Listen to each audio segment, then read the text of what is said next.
नमस्कार, आप देख रहे हैं EMS टीवी और मैं हूं आपके साथ कंचन। आइए नजर डालते हैं बालाघाट की कुछ खास खबरों पर और सबसे पहले बात करते हैं आज की न्यूज हेडलाइंस की। कलेक्टर ने जिला चिकित्सालय का किया आकस्मिक निरीक्षण, देखी व्यवस्थाएं।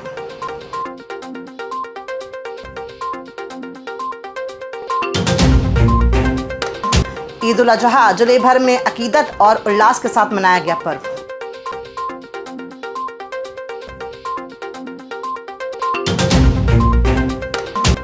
और करीब 2 लाख से अधिक पौधारोपण की तैयारियों की कलेक्टर श्री मीना ने की समीक्षा।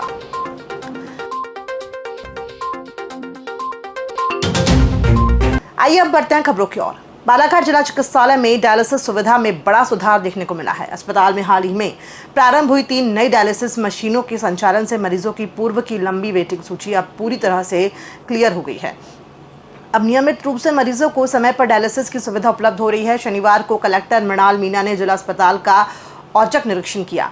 निरीक्षण के दौरान कलेक्टर मीना ने बहियर और लांजी सामुदायिक स्वास्थ्य केंद्रों में भी डायलिसिस सुविधा प्रारंभ करने को लेकर जानकारी दी। उन्होंने आवश्यक संसाधनों और मैन पावर की उपलब्धता पर विस्तृत रिपोर्ट तैयार करने के निर्देश दिए। उन्होंने कहा कि दोनों क्षेत्रों में यदि MD मेडिसिन विशेषज्ञ पदस्थ हो जाए तो डायलिसिस सुविधा सुचारू रूप से शुरू की जा सकती है। इस सुविधा को शीघ्र शुरू करने के लिए आउटसोर्स एजेंसी से बैठक कर सभी पहलुओं पर चर्चा करने की बात।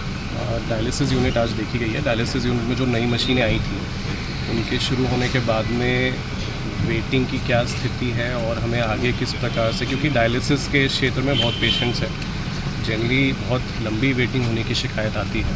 तो अभी नई मशीनों के आने के बाद में वर्तमान में स्थिति ये है कि वेटिंग तो लगभग ख़त्म हो चुकी है, बट अभी क्योंकि दूरस्थ क्षेत्र से कुछ लोग आते हैं डायलिसिस कराने के लिए और उनको इस संबंध में कठिनाई का सामना करना पड़ता है, तो हम लोग अभी ये विचार कर रहे हैं कि बहियर क्षेत्र में, क्योंकि वहाँ पे MD मेडिसिन की पदस्थापना है, तो आउटसोर्स के माध्यम से एक मशीन वहाँ पे शुरू करें और एक डिमांड भेजी जाए कि लांजी क्षेत्र में अगर हमको एक MD मेडिसिन की पदस्थापना और मिल जाती है, पदस्थ हो जाते हैं, तो वहाँ पे भी एक मशीन शुरू हो, तो जो दूरस्थ क्षेत्र से 50% हमारे पेशेंट्स यहाँ पे आ रहे हैं उनको इसका लाभ अधिक मिल सकेगा।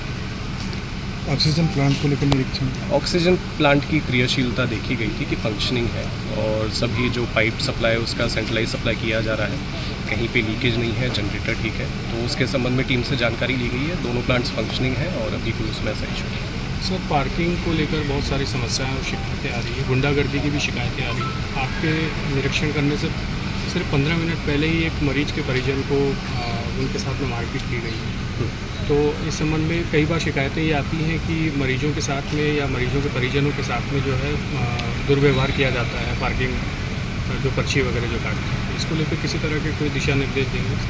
बिल्कुल, दुर्व्यवहार की तो देखिए कोई संभावना होनी ही नहीं चाहिए। यदि ऐसा कुछ घटना यहाँ पे हुई है तो उसकी जानकारी लेके संबंधित एजेंसी जो पार्किंग के काम में हायर करी गई है, अगर उनकी गलती निकलती है तो उन पर कार्रवाई करेंगे। बालाघाट मुस्लिम समुदाय का पवित्र पर्व ईद उल अजहा शनिवार को जिले के शहरी और ग्रामीण क्षेत्रों में श्रद्धा, सादगी और भाईचारे के साथ मनाया गया। सुबह से ही ईदगाहों और मस्जिदों में नमाज अदा करने के लिए लोगों की भीड़ उमड़ पड़ी। नमाज के बाद लोगों ने एक दूसरे को गले लगाकर ईद की मुबारकबाद दी और अमन चैन की दुआ मांगी। नगर मुख्यालय सहित जिले भर में निर्धारित समय पर विशेष ईद की नमाज अदा की गई। नमाज के बाद खुतबा और दुआओं का दौर चला। मुस्लिम समुदायों के लोगों ने मुल्क की सलामती, भाईचारे और समाज में शांति के लिए सामूहिक रूप से दुआएं की। ईद की शुरुआत सुबह की फर्ज की नमाज से हुई, जिसके बाद लोग पारंपरिक परिधान में ईदगाहों की ओर रवाना हुए। बालाघाट पुलिस लाइन स्थित ईदगाह सहित विभिन्न मस्जिदों में नमाज का आयोजन हुआ, जहां सुरक्षा के कड़े ईद उल अजहा जिले भर में अकीदत और उल्लास के साथ मनाया गया।